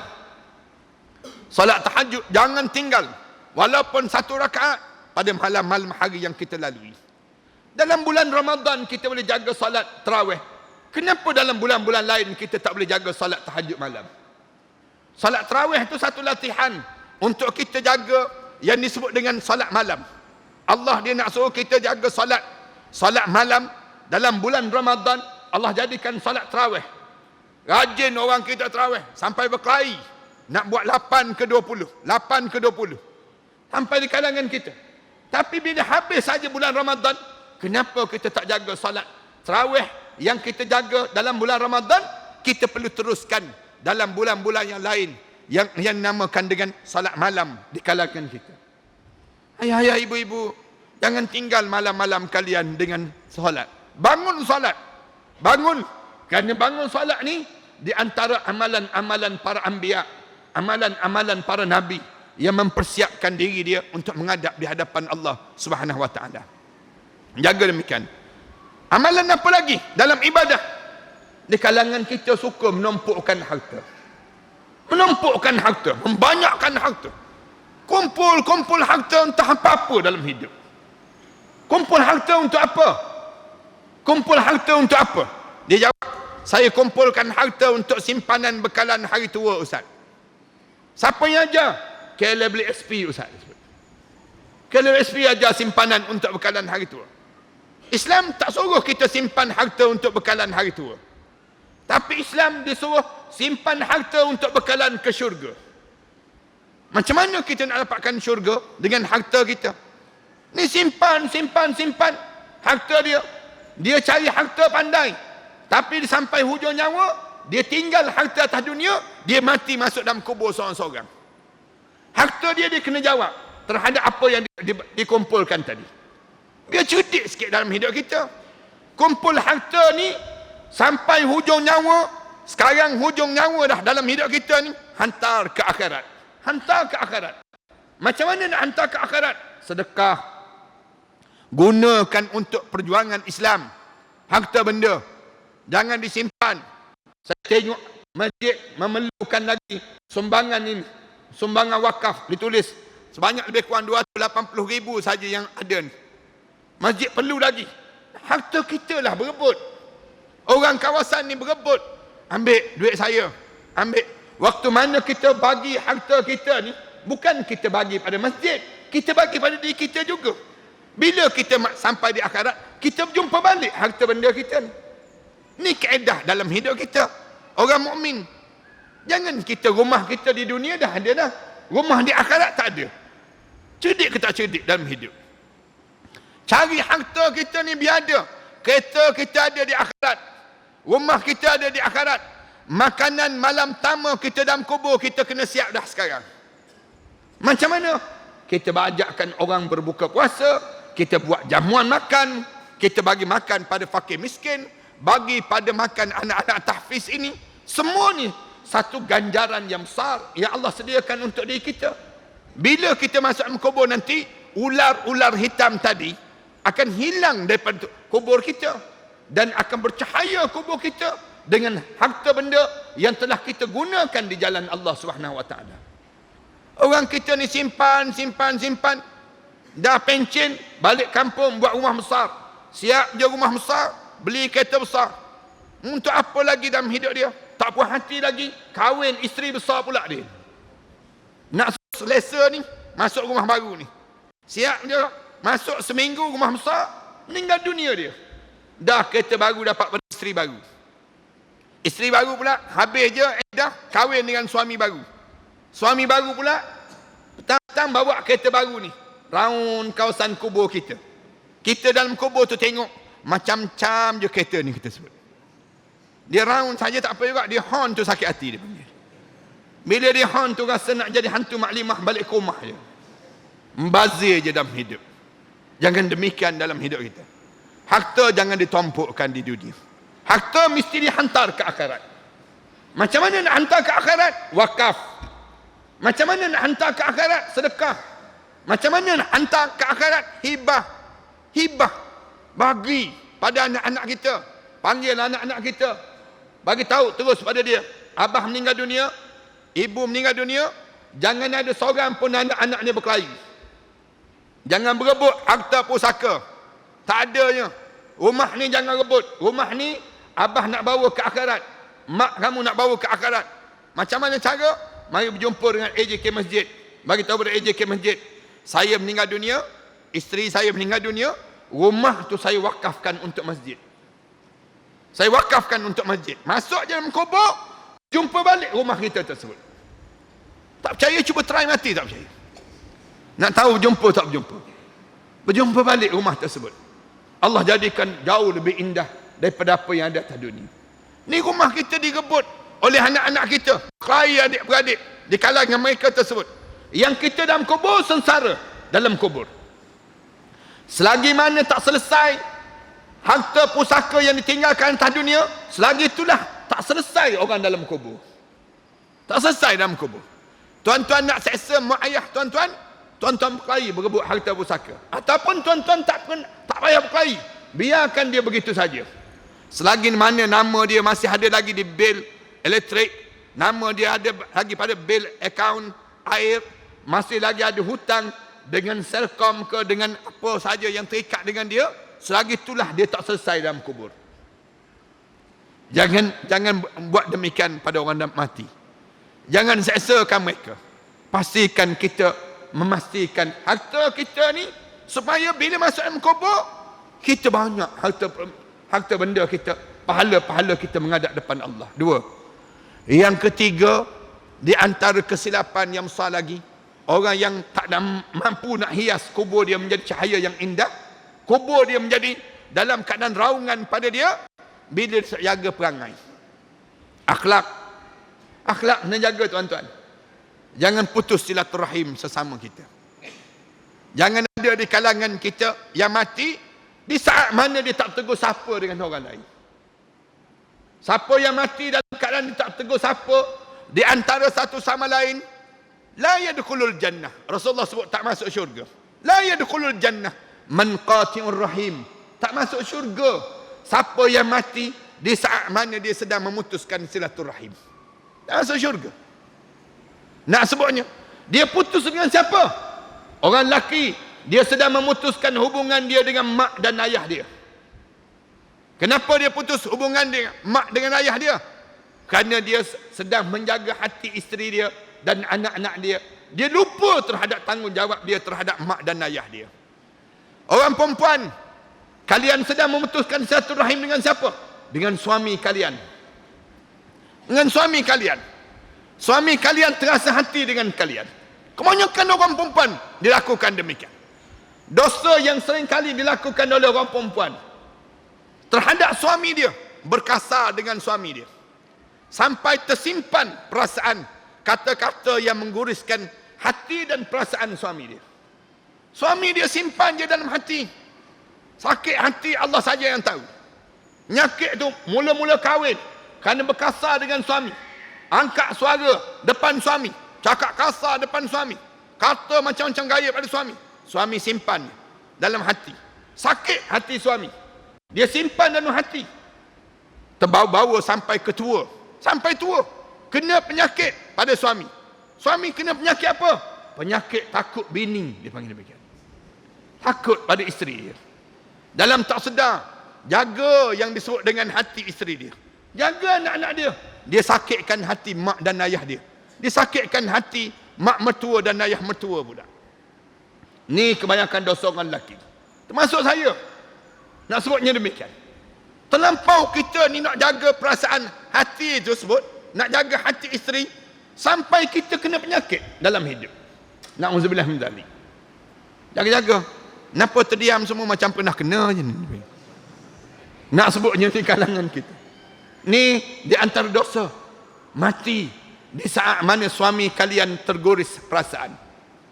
Ibu-ibu, kalau ibu-ibu mati di saat mana suami terasa hati dengan isteri, ingat boleh masuk syurga.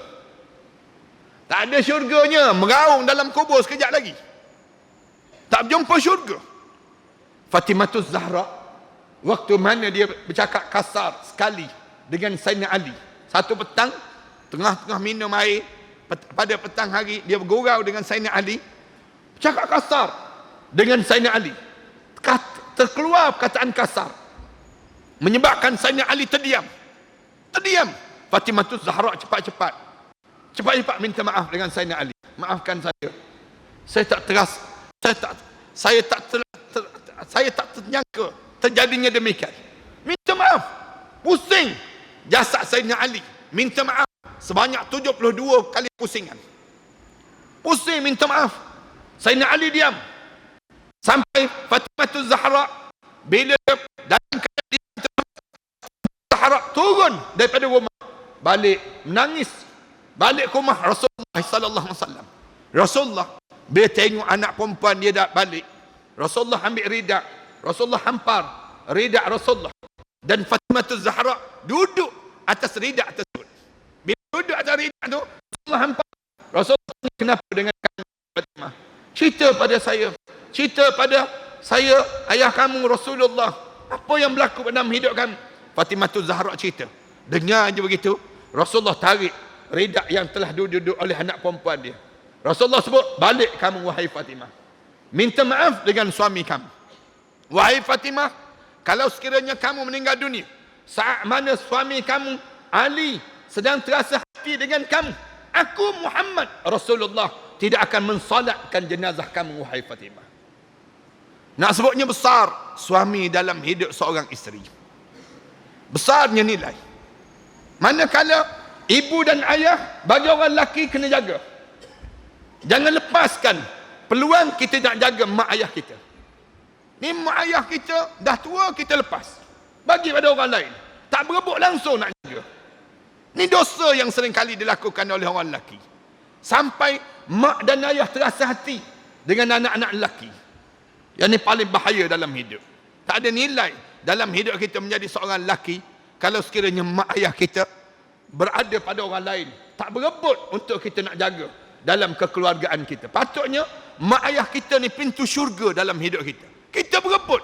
Jangan guriskan hati mereka. Wala taqul lahuma uffin. Jangan sebut depan mak ayah kamu. Wala tanharhuma. Jangan tengking kata-kata mereka. Wa qul lahuma qawlan karima. Cakap dengan mak ayah ni lemah lembut dalam hidup kalian. Waktu mana kamu dah ada jawatan, waqfid lahuma janahaz zulli minar rahmah. Tutup sayap-sayap kamu depan mak ayah kamu. Wa qur rabbirhamhuma kama rabbayani saghira. Cakap dengan mak ayah ni, wahai Tuhanku, belah kasihanlah pada mak ayah saya sebagaimana dia belah kasihan pada saya waktu mana saya kecil dahulu, ya Allah. Ni dia akan jadi demikian dalam hidup kita. Jangan sampai mak ayah kita terasa hati dengan kita. Ini kena ingat. Di antara sebab inilah yang menyebabkan warna-warna menjadi pudar di alam barzah kita, menjadi kosong, sehingga kan agar bila kita diberi kesempatan oleh Allah ini, kita betulkan balik. Waktu mana kita hidup sekarang ni, betulkan balik agar barzah kita menjadi barzah yang indah waktu mana kita menghadap depan Allah.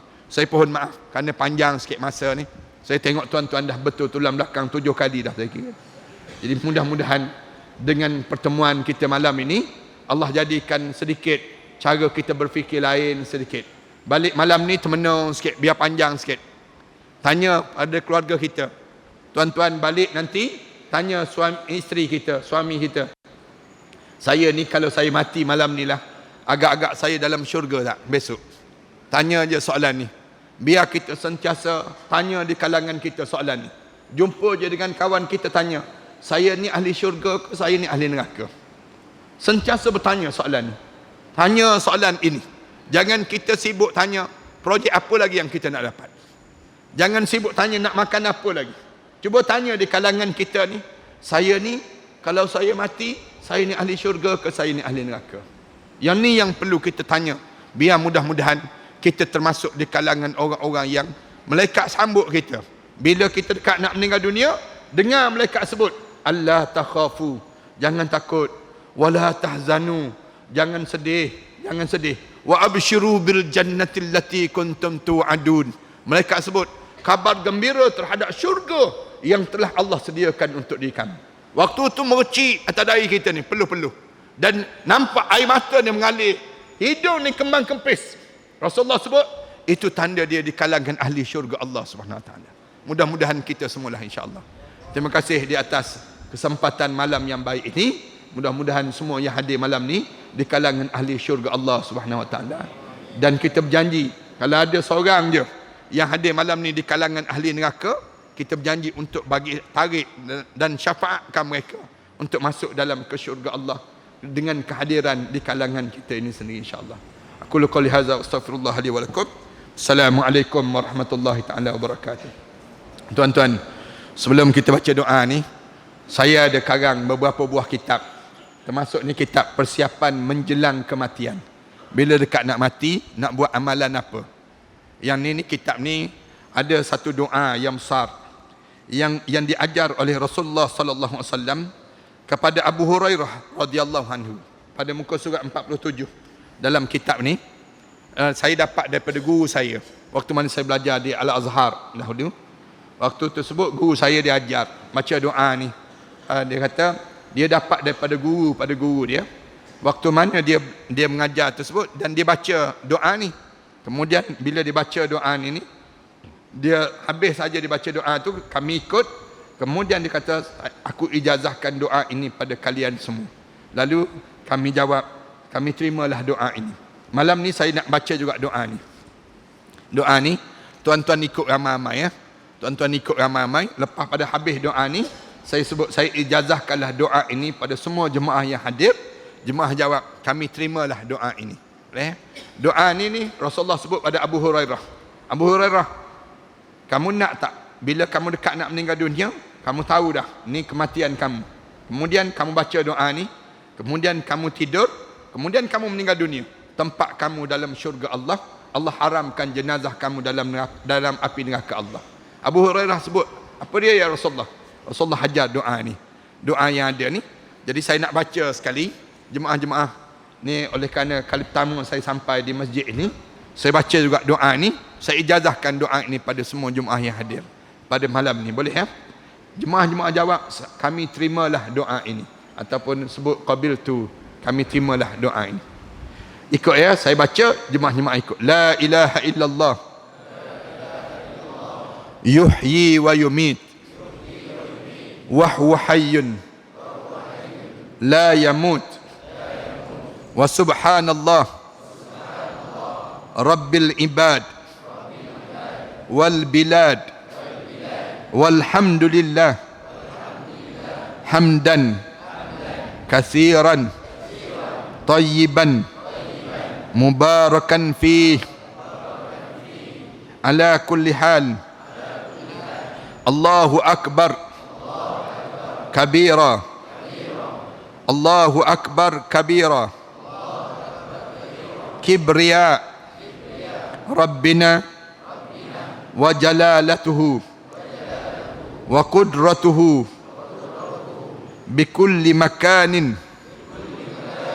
Allahumma in kunta amrattani litaqbida ruhi fi awwali maradi hadha faj'al ruhi fi arwahi man sabaqat lahum minkal husna wa ba'idni minan nar kama ba'adta awliya'aka alladhina sabaqat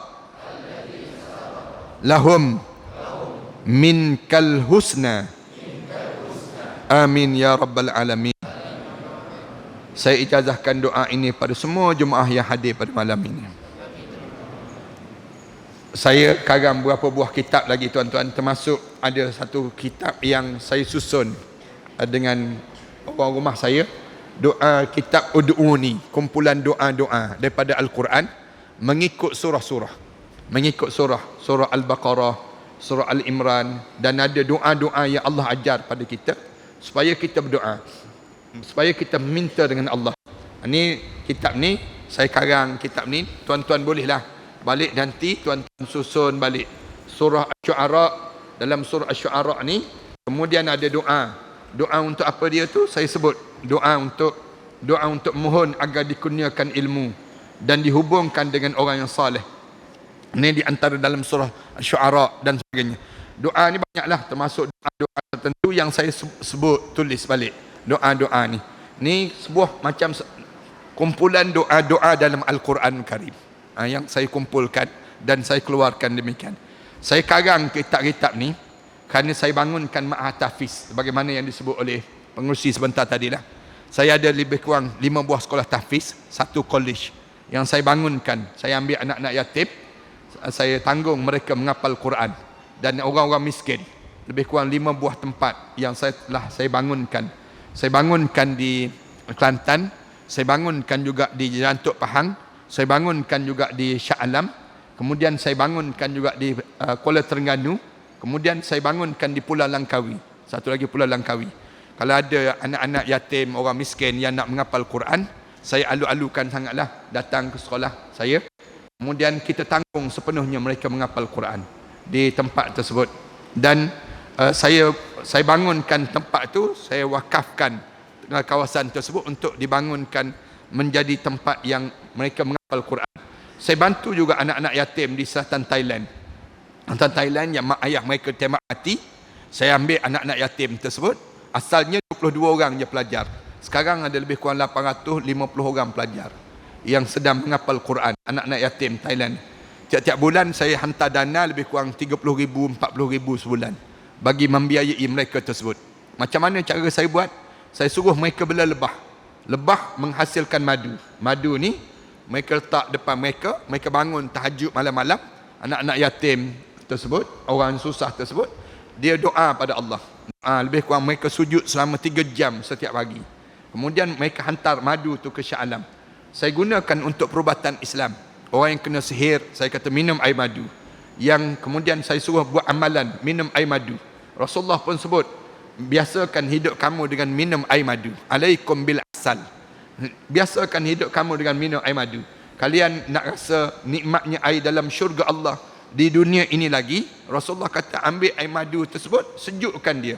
Sejuk tu, siapa yang minum air madu yang sejuk, madu tu campur dengan air suam, kacau, kemudian letak dalam peti ais. Dah sejuk dah, hidangkan pada keluarga masing-masing. Nikmatnya Rasulullah kata di antara nikmat-nikmat air dalam syurga Allah di dunia ini sendiri. Ini Allah jadikan demikian. Cuba buat amalan lah. Termasuk saya dapatkan safran daripada Iran.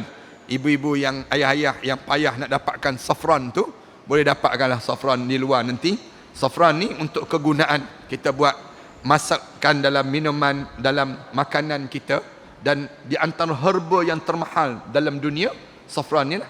Tapi saya dapat dengan murah je. Tuan-tuan pergi Mekah, Madinah pun tak dapat dengan harga ni. Ni pun untuk dana pada sekolah saya lah. Mudah-mudahan dia akan jadi dapat demikian.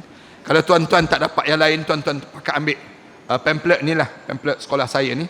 Pamphlet ni ambil percuma je. Dan ada nombor akaun sekolah saya. Tuan-tuan pergi mana-mana bank, berdiri depan mission bank tu, semayang sunat istikharah dulu senang cerita. Nak infak tak infak, nak derma tak derma. Mudah-mudahan Allah panjangkanlah pahala kita ni. A'udzubillahi minasyaitanirrajim. Bismillahirrahmanirrahim. Alhamdulillahirabbil alamin. Wassalatu wassalamu ala asyrafil anbiya'i wal mursalin wa ala alihi wa sahbihi ajma'in.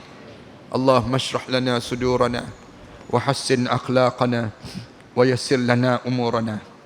Ya Allah, ya Tuhan kami, menjelang hujung tahun dalam kalender Islam ini, ya Allah, kami masih lagi berada di atas muka bumi kamu ini, ya Allah, dengan dosa-dosa yang banyak ini, ya Allah. Kami tadahkan tangan di malam yang baik ini, ya Allah, agar kamu ampunkan dosa besar kami dan dosa kecil kami, ya Allah. Dosa yang sengaja dan dosa yang tidak sengaja, ya Allah. Di malam ini, ya Allah, kami datang bersimpuh di dalam rumah kamu ini, ya Allah, agar kami mengharapkan barzah kami menjadi barzah yang indah, ya Allah. Kami datang di dalam rumah kamu ini, ya Allah, saat mana kepenatan hidup kami di dunia ini terlalu rencam, ya Allah. Ya Allah, kami tadahkan tangan ini, ya Allah, memohon agar kamu rungkaikan permasalahan hidup kami ini, ya Allah. Kamu tunjukkanlah jalan hidup kami yang lurus, ya Allah. Kamu jauhkanlah kami daripada teman-teman yang menyesatkan kami jalan hidup ke akhirat nanti, ya Allah. Kamu anugerahkan pada kami pemimpin-pemimpin yang saleh, ya Allah. Menjadikanlah dalam kehidupan kami ini hamba-hamba yang saleh, yang sentiasa hidup bersama dengan kami, ya Allah. Ya Allah, ya Tuhan kami dalam berusaha untuk membangunkan keluarga kami, ya Allah. Kamu bantulah kami daripada hutang piutang yang banyak ini, ya Allah. Kamu samakanlah kami daripada bebanan tanggungan dosa-dosa ini, ya Allah. Kami pohon pada kamu, ya Allah, agar kamu kurniakan pada kami anak-anak yang saleh, ya Allah. Kamu jadikan kekeluargaan yang jauh daripada berantakan, ya Allah. Kamu tenangkanlah kekeluargaan kami, ya Allah. Kamu rahmatilah perjalanan kekeluargaan kami ini, ya Allah. Kamu tunjukkanlah kehidupan kami kehidupan yang saleh, ya Allah. Ya Allah, ringankanlah tubuh badan kami untuk mentaati perintah kamu, ya Allah. Lancarkanlah bibir kami dalam menyebut nama kamu, ya Allah. Senangkanlah ingatan kami dalam menghafal ayat-ayat kamu, ya Allah. Ya Allah, ya Tuhan kami, izinkan bibir kami menyebut La ilaha illallah Muhammadur Rasulullah di akhir perjalanan hidup kami nanti, ya Allah. Saat terbujur kaku jenazah kami nanti, ya Allah, kamu ampunkanlah dosa kami, ya Allah. Saat mana dimandikan jenazah kami nanti, ya Allah, kamu gugurkanlah dosa kami dengan guguran air yang merenjis di badan kami itu, ya Allah. Saat mana diusung untuk disolatkan kami nanti, ya Allah, Kamu pilihlah anak kami yang paling soleh ya Allah, yang akan mengimamkan salat jenazah kami nanti ya Allah, yang akan mengusung jenazah kami nanti ya Allah, yang akan membawa kami ke liang lahat nanti ya Allah. Saat mana diturunkan jenazah kami ke barzah nanti ya Allah, rahmatilah kami ya Allah, ringankanlah himpitan kubur itu ya Allah. Ya Allah, wangikanlah kubur kami dengan wangian raihan ya Allah. Lapangkanlah kubur kami ya Allah. Kamu jadikanlah kubur kami di antara taman pada taman-taman syurga ya Allah. Di malam pertama kami di barzah nanti ya Allah, kamu ketemukanlah kami dengan arwah ayah kami ya Allah, arwah datuk nenek moyang kami ya Allah, arwah anak-anak kami ya Allah, arwah pasangan hidup kami yang telah meninggal dunia sebelum daripada kami di Illiyin ya Allah. Saat-saat sebegini ya Allah, kerinduan itu sering kali bertandang dalam hidup kami ya Allah.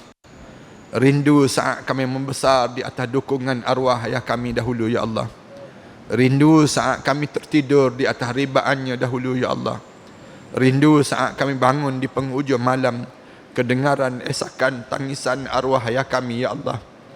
Berdoa dan berdoa pada kamu ya Allah. Rindu saat tangannya mengusap-ngusap kepala kami dahulu ya Allah. Rindu ya Allah. Kamulah yang mengetahui betapa rindunya kami saat-saat kami hidup dalam kekeluargaan yang indah itu ya Allah. Rindu ya Allah. Ya Allah, jadikanlah doa kami ini menjadi balasan yang indah pada kuburan mereka itu ya Allah. Jadikanlah doa kami ini doa-doa anak yang saleh ya Allah. Ya Allah ya Tuhan kami, ampunkanlah dosa kami terhadap kedua ibu bapa kami ya Allah. Khususnya dosa kami terhadap ibu kami ya Allah. Seketika dahulu ya Allah, kami mengakui kami pernah bercakap kasar di hadapan ibu kami ya Allah. Kami pernah menengking-nengking kata-kata ibu kami ya Allah. Kami pernah meninggikan suara di hadapan ibu kami ya Allah. Kami pernah melihat air mata ibu kami mengalir lesu di pipinya itu ya Allah, disebabkan sikap dan peribadi kami ini ya Allah. Ampunkanlah dosa kami di kala itu ya Allah. Kami tidak sengaja melukakan hati ibu kami ya Allah. Kami tidak sengaja melukakan hati ibu kami ya Allah. Masih berbaki lagikah redha kedua ibu bapa kami itu ya Allah untuk kami ini ya Allah. Ampunkanlah dosa kami ya Allah. Ya Allah, kami tahu ibu bapa kami menyayangi kami ya Allah. Dalam kegelapan malam itu ya Allah, ibu kami memeluk kami dengan penuh kasih sayang ya Allah. Saat mana kami sedang tidur lena yang panjang itu ya Allah, terasa sejuk di pipi kanan dan kiri kami ya Allah, dikucup oleh kedua ibu bapa kami ya Allah. Saat mana kami membesar ya Allah, ibu kami berhutang keliling pinggang ya Allah untuk membesarkan kami ya Allah. Saat mana kami melangsungkan perkahwinan ya Allah, ibu kami tersenyum indah melihat kekeluargaan yang kami bangunkan ini ya Allah. Ampunkan dosa kami pada mereka ya Allah. Ampunkan dosa kami terhadap mereka ya Allah. Ampunkan dosa kami terhadap kecuaian kami membesar anak-anak kami ya Allah. Kami mendidik keluarga kami ya Allah. Ampunkan dosa kami terhadap pasangan hidup kami ya Allah. Ampunkan dosa kami terhadap mereka dalam berkasarnya kekeluargaan kami ya Allah. Kami tahu ya Allah, ibu kami menyayangi kami ya Allah. Ya Allah, kerana dosa-dosa inikah pula ya Allah yang menyebabkan doa-doa kami tidak didengari lagi di sisi kamu ya Allah. Kerana dosa-dosa inikah pula ya Allah ujian hidup kami ini bertindan-tindan ya Allah. Kerana dosa-dosa inikah pula ya Allah yang menyebabkan doa-doa kami tidak lagi didengari dan dimustajab di sisi kamu ya Allah. Kerana dosa-dosa inikah pula ya Allah yang menyebabkan anak-anak kami enggan mendengar kata bicara kami ya Allah. Kerana dosa-dosa inikah pula ya Allah yang menyebabkan kami sukar untuk bangun di penghujung malam ya Allah. Kerana dosa-dosa inikah pula ya Allah yang menyebabkan hati kami menjadi sekeras batu ya Allah. Kerana dosa-dosa inikah pula ya Allah menyebabkan kami seringkali menjadi ujian-ujian ini ya Allah. Ya Allah, seburuk mana pun kami ini ya Allah, sejahat mana pun kami ini ya Allah, Sejijik mana pun dosa-dosa yang pernah kami lakukan di dunia ini, ya Allah. Segunung mana pun dosa yang pernah kami lakukan di dunia ini, ya Allah. Pandanglah kami dengan pandangan rahmat kamu, ya Allah. Pandanglah kami dengan pandangan rahmat kamu, ya Allah. Pada siapa lagi kami mampu membaca doa ini, ya Allah. Pada siapa lagi yang mampu kami menadah tangan ini, ya Allah. Kecuali kamulah yang maha mendengar setiap rintihan hamba-hambamu, ya Allah. Rabbana alaika tawakkalna wa ilaika anabna wa ilaika al-masir. Rabbana ij'alna muqimas salah wa min dzurriyyatina rabbana wa taqabbal du'a. Rabbana atina fid dunya hasanah wa fil akhirati hasanah wa qina azaban nar. Sallallahu ala Muhammad wa ala alihi wa sahbihi wa sallam. Alhamdulillah.